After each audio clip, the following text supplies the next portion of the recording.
ஓம் நமோ பகவதே ஸ்ரீரமணாய. ஸ்ரீ ரமணரின் சரித்திரத்தை சொல்லும்போது குஞ்சு சுவாமிகளை சொல்லாமல் இருக்க முடியாது என்று அவரை பற்றி நேற்று நாம் பார்த்து கொண்டிருந்தோம். கௌபீனம் மட்டுமே தரித்த சாதுக்கள் ஊருக்கு வர அவர்களை வந்து தரிசிக்கும்படி தந்தை வற்புறுத்தி அழைத்த சாட்சாத் பரமசிவனே வந்து மத உபதேசம் சொல்லும்போது யாரை போய் தரிசிப்பது என குஞ்சு சுவாமி மறுத்து விட்டார் என்ற நிகழ்வோடு நேற்றைய உரையை நாம் முடித்திருந்தோம் அல்லவா? வாருங்கள், தொடர்ந்து பார்ப்போம். பிறகு எலப்புலி சுவாமிகள் என்கிற பெரியவர் ஊருக்கு வந்தபோதும் ஊர் அவரை கொண்டாடி வேண்டுமென்ற உபச்சாரங்கள் செய்தது.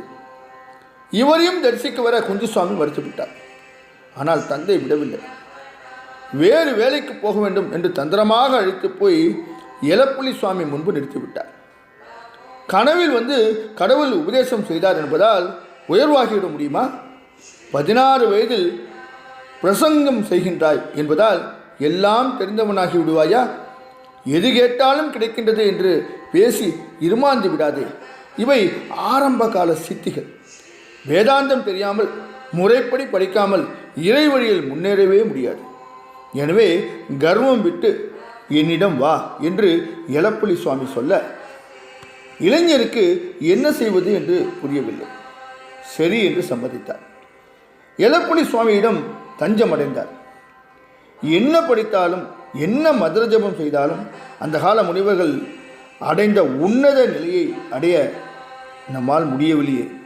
அப்படிப்பட்ட முனிவர்கள் இறைவனை தன்னுள் கண்டவர்கள் இப்போது யாரும் இல்லையா? அவை பழங்கதைதானா என குருவிடம் குஞ்சுசுவாமி கேட்டார். ஏன் இல்லை?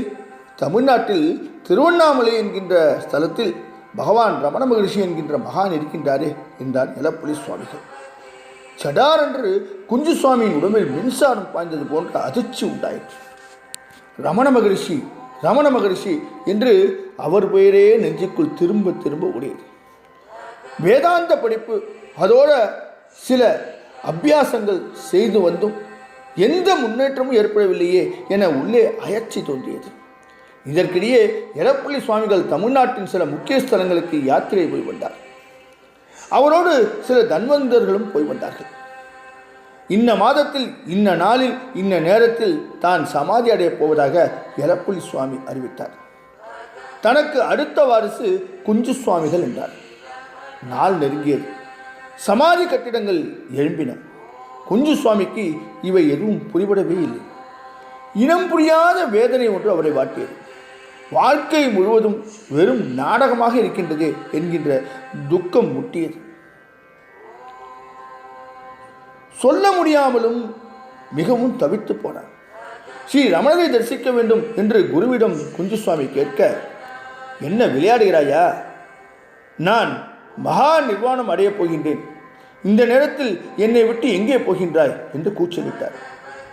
வேறு வழியின்றி அவரின் மகா நிர்வாண நாளுக்கு காத்திருக்க வேண்டியதாயிற்று. குறிப்பிட்ட மாதம் நாள் குறிப்பிட்ட தருணம் வந்ததும் எலப்புலி சுவாமிகள் சமாதி குடியில் உட்கார்ந்தார். தலையாட்டல் நின்றதும் தட்டை கருங்கல்லை நகர்த்தி சமாதியை மூடிவிட ஏற்பாடு. ஊர்ஜனம் கடவுளார் பெயர்களை உறக்க உச்சரித்துக் கொண்டிருந்தது. சுவாமிகள் தலையாட்டம் நிற்கவில்லை. நேரம் நகர்ந்து கொண்டிருந்தது. உள்ளே இருக்க முடியாமல் எலப்புலி சுவாமிகள் சடாரென்று மேலே ஏறி கூட்டத்துக்கு நடுவே புகுந்தி ஓடி மறைந்து விட்டார்.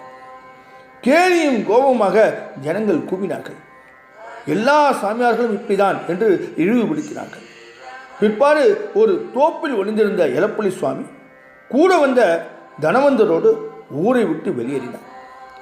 ஸ்ரீ ரமண மகரிஷியிடம் போக வேண்டும் என்கின்ற தாபம் குஞ்சு சுவாமிகளுக்கு இப்போது மேலும் அதிகரித்தது. எவருக்கும் சொல்லாமல் வீட்டை விட்டு குஞ்சு சுவாமிகள் வெளியேறினார். அவருடைய ஆன்மீக நண்பர் ஏற்கனவே திருவண்ணாமலைக்கு போய் ஸ்ரீ ரமணனிடம் சேர்ந்து விட்டார் என்று செய்தி கிடைத்ததால் அங்கு போனால் உதவிக்கு ஆள் இருக்கின்றது என்ற நம்பிக்கையும் ஏற்பட்டது. பயணங்களில் பல தடை கடந்து குஞ்சு சுவாமி திருவண்ணாமலையை அடைந்தார். சிலர் வழிகாட்ட மலை ஏறினார். மிக உன்னதமான ஒரு ஆத்மாவை தரிசிக்கப் போகின்றோம் என்கின்ற ஆவல் பரபரப்பு அவரை தொற்றிக் கொண்டது. போய் பகவானை பார்த்ததும் என்ன செய்ய வேண்டும் என்று மனதுக்குள் பலமுறை யோசித்து வைத்துக் கொண்டார். மலையேறி அங்கு பகவானை கண்டதும் மெய்சிலிர்த்து நின்றார். விழுந்து வணங்கினார். ஆன்மீக நண்பர் ஸ்ரீ ராமகிருஷ்ணர் குஞ்சு சுவாமியை வரவேற்றார். பகவானிடம் அறிமுகப்படுத்தினார். சரி என்று பகவான் தலையசைத்தார். தொடர்ந்து என்ன நடந்தது நாளை உரையில் பார்ப்போமா? ஓம் நமோ பகவதே ஸ்ரீரமணாய.